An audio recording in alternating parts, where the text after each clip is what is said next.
4000 అంటున్నారు కదా, 2000 4000 అవుతుంది కదా, కేసీఆర్కి ఈ ఒక్కసారి కాకుండా ఇటే చూద్దాం అని చెప్పి కొంచెం తికమకపడ్డారు. వచ్చిందా 4000? నేను అడుగుతా ఉన్నా. 5 నెలలు నేను అవ్వా తాతలు, ఒంటరి మహిళలు, వృద్ధులు, వితంతువులు, వికలాంగులకు అడుగుతా ఉన్నా, ఈ 5 నెలలకి మీకు రావాల్సిన అదనపు 2000 రూపాయలు, 2000 ఇంటూ 4000 కదా, అంటే తగ్గింది ఎంత? 2000 కదా. 2000 ఇంటూ 5 నెలలు ఎంత అయింది? 10,000 మీకు బాకీ పడ్డదా లేదా రేవంత్ రెడ్డి? నేను అడుగుతా ఉన్నాను. నేను జనవరి నెల పింఛన్ ఎత్తగొట్టారు, అదొక 2000, 12,000 రూపాయలు బాకీ ఉన్నాడు. నామాన్ని గెలిపిస్తే రేపు కేసీఆర్ మెడల్ నుంచి ఆ 12,000 రూపాయలు కూడా పాత కూడా ఇప్పించే కార్యక్రమం ఉంటా. అట్లనే రేపు డిసెంబర్ 9వ తారీఖు నాడే మీరు పోయి మళ్ళా లోన్ ఎత్తండి. లోన్ ఎత్తితే నేను 9వ తారీఖు రాగానే మళ్ళీ మాఫీ చేస్తా అన్నాడు. చేసిండా? నేను అడుగుతా ఉన్నా. నేను ఇప్పుడు అడిగితే ఆగస్టు 15వ తారీఖు అంటా ఉన్నాడు. ఆగస్టు 15వ తారీఖు అయినా గ్యారంటీ ఉందా? నేను అడుగుతా ఉన్నా. ఇప్పుడు మనం ఇచ్చే రైతు బంధుని 5 నెలల క్రితం మొదలు పెట్టారు. ముఖ్యంగా మూలకంగా ఇవాళ కూడా చివరికి రాలే. ఇంకా ఎప్పుడు నాట్లేసేటప్పుడు మొదలు పెడితే కోతలు అయిపోయేటప్పుడు కూడా దాన్ని దిక్కులేదు, దివానం లేదు. దానికి చెప్తాడు మేము రైతు భరోసా వేసిన డిసెంబర్ 9వ తారీఖు లోపల అయిపోతుంది, లేకపోతే నేను 3 నెలలకు రాస్తా అన్నాను. నేను చెప్తున్నా, నువ్వు వేసింది రైతు భరోసా కాదు, రైతు బంధు కేసీఆర్ ఇంత ముందు ఇచ్చింది. అది కూడా మేము ఎన్నికల ముందు బ్యాంకులో వేసి పెడితే వాటిని తీసుకుపోయారు అని చెప్పి తెలియజేస్తా ఉన్నా. మేము పెట్టినాం 7,200 కోట్ల రూపాయలు, కానీ మీరు ఇవ్వలే. ఆ రోజున ఎలక్షన్ కమిషన్ ఆపితే ఆ డబ్బుల్ని వేరే వాడుకున్నారు. మీకు కూడా తెలుసు ఎవరెవరు వాడుకున్నారు, ఏం కథ అనేది. నేను ఈ సందర్భంగా తెలియజేస్తా ఉన్నా, నీ రైతు భరోసా 15,000 రూపాయలు, నువ్వు ఇప్పుడు ఇస్తున్నది 10,000 రూపాయలకి ఒక కిస్తి 5,000 రూపాయలు పడుతుంది ఎకరానికి. అంటే నువ్వు ఈ సీజన్కే మాకు ఎకరానికి మాకు బాకీ పడ్డవా లేదా 2,500 రూపాయలు నేను అడుగుతా ఉన్నా. ఒక్కొక్క ఎకరానికి పాత డబ్బులతో సహా వసూలు చేసి ఇప్పించాలి అంటే కేసీఆర్ పైన ఉండాలో రావాల్సింది నేను కోరుతా ఉన్నా. మా ఆడపడుచులు మహాలక్ష్మి పథకం అంటే నిజంగా మహాలక్ష్మి అనుకున్నారు. కాంగ్రెస్ వాళ్ళు మహాలక్ష్మి ఎట్లుంటుందంటే అది మొండిచే మహాలక్ష్మి అయింది. 2,500 రూపాయలు అకౌంట్లో వేస్తామన్నారు. వచ్చింది ఎవరికైనా 2,500? నిన్నగాక మొన్న నిర్మల్ సభలో మన రాహుల్ గాంధీ గారు వేసేసినాం అని చెప్తున్నాడు. ఆయన హిందీలో చెప్పిండు, ఆ పక్కన ట్రాన్స్లేటర్ తెలుగులో కూడా మేము వేసేసినాం అని చెప్తా ఉన్నాడు, అనువాదకుడు కూడా. అసలు 2,500 ఏ మహిళకి 25 పైసలు కూడా పడకపోగా ఈ 5 నెలలకి ప్రతి ఆడబిడ్డకి, తెలంగాణలో ఉన్న ప్రతి ఆడబిడ్డకి 12,500 రూపాయలు ఇప్పటికే బాకీ పడ్డది. ప్రభుత్వం పడ్డదా లేదా అని నేను ఈ సందర్భంగా అడుగుతా ఉన్నా.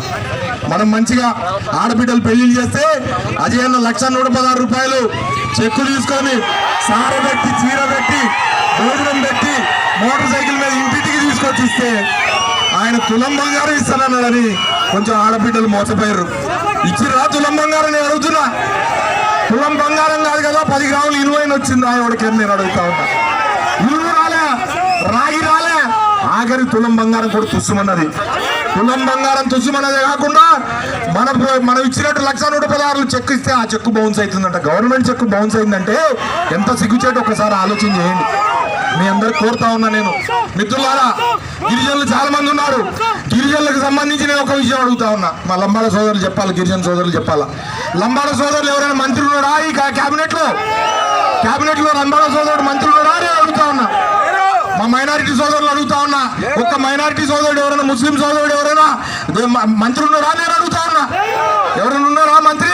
కాంగ్రెస్ పార్టీ గవర్నమెంట్ లో లేరు. వాళ్ళు కనపడరు, వాళ్ళకి ఒకళ్ళే కనపడుతుంటారు, వాళ్ళకే ఇస్తుంటారు. మీరు ఒక్కసారి ఆలోచన చేయండి. ఇచ్చిన ఏ హామీ నెరవేరలే. వరికి మొక్కజొన్నకి 500 రూపాయలు బోనస్ ఇస్తానన్నది దాన్ని ఎత్తగొట్టిరు. ఇవాళ రైతు భరోసాని ఎత్తగొట్టిరు. రైతు భరోసాకి రేపు భరోసానే లేదు. రేపు 39,000 కోట్ల రూపాయలు కావాలి రుణమాఫీ చేయాలంటే, 2 లక్షల రుణమాఫీ చేయాలంటే. నేను చేస్తా ఆగస్టు 15వ తారీఖు అంటాను. చూద్దాం. మనం ముందు డిసెంబర్ 9 పోయింది, 100 రోజులు పోయినాయి. రేపు ఆగస్టు 15కి కూడా మనం బతికే ఉంటాం. మనం చూద్దాం ఎట్లెత్తారు, ఏమేస్తారో చూద్దాం. కానీ వెయ్యకపోతే మాత్రం వాళ్ళని గల్లబట్టుకొని అడగటానికి నామా నాగేశ్వరరావు గారు పార్లమెంట్లో ఉండాల్సిన అవసరం ఉంది. మేమంటే ఎట్లా ఉన్నాం మీ అమ్మట రోడ్ల మీద పోరాటానికి. కానీ చట్టసభల్లో ఇవాళ మన పార్టీ నుంచి ఈ జిల్లాలో ఎవరు లేరు. చట్టసభల్లో ఈ జిల్లా నుంచి ఎమ్మెల్యేలు ఎవరు లేరు. కాబట్టి నామా నాగేశ్వరరావు గారు చట్టసభలో ఉంటే మనకు న్యాయం జరుగుతుందని చెప్పి మిత్రులారా ఈ సందర్భంగా నేను తెలియజేస్తాను. అందుకనే రఘునాథపాలెంలో నాకు జరిగిన నష్టాన్ని వడ్డీతో సహా మీరు నామా నాగేశ్వరరావు గారికి చెల్లించే విధంగా రఘునాథపాలెం ప్రజలు మెజారిటీ ఇవ్వాలని నేను కోరుతా ఉన్నా.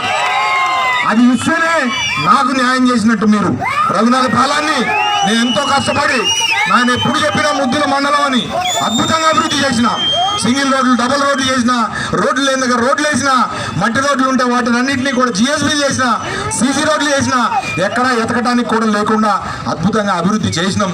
రఘునాథపాలెం కొత్త మండలం చేసుకున్నందుకు బ్రహ్మాండంగా ఎండిఓ ఆఫీసు, తహసీల్దార్ ఆఫీసు, పోలీస్ స్టేషను, దాంతోపాటుగా బ్రహ్మాండంగా అక్కడ దాకా 4 లైన్లు 6 లైన్లు చేసి సెంట్రల్ లైటింగ్ కూడా చేసి ప్రతి గ్రామాన్ని కూడా ఇట్లా వెలుగు జీలుగల గ్రామాలుగా తయారు చేసినాం. దురదృష్టం మరి నా కష్టం మరి వృధా అయింది. మరి నాకు దాని ప్రతిఫలం దక్కలే.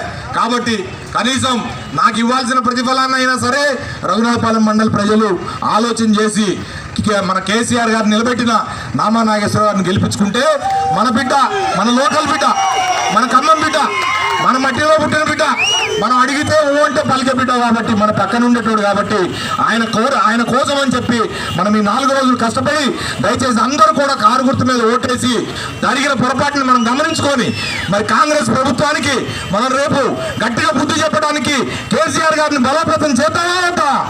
కేసీఆర్ గారికి ఒక 10-12 పార్లమెంట్ స్థానాలు కనుక గెలిస్తే రేపు ఆయన మరింత బలపడతాడు. మీ తరఫున, రైతుల తరఫున, బడుగు బలహీన వర్గాల తరఫున, గిరిజనుల తరఫున పోరాటానికి ఉంటాడని చెప్పి తెలియజేసుకుంటూ మరొకసారి మీ అందరికి కూడా రిక్వెస్ట్ చేస్తాను. 1వ నెంబర్లో నామా నాగేశ్వరరావు గారిది బ్యాలెట్ లో మరి 1వ నెంబర్ ఉంది, మీ అందరికి తెలుసు. ఈ 1వ నెంబర్లో కారు గుర్తు పక్కనే మనకి 1వ నెంబర్లో మన 1వ నెంబర్ 8 అలవాటే కాబట్టి అదే 1వ నెంబర్ వచ్చింది. కాబట్టి దయచేసి మీరందరూ అసలైన తొలి వెలుగు.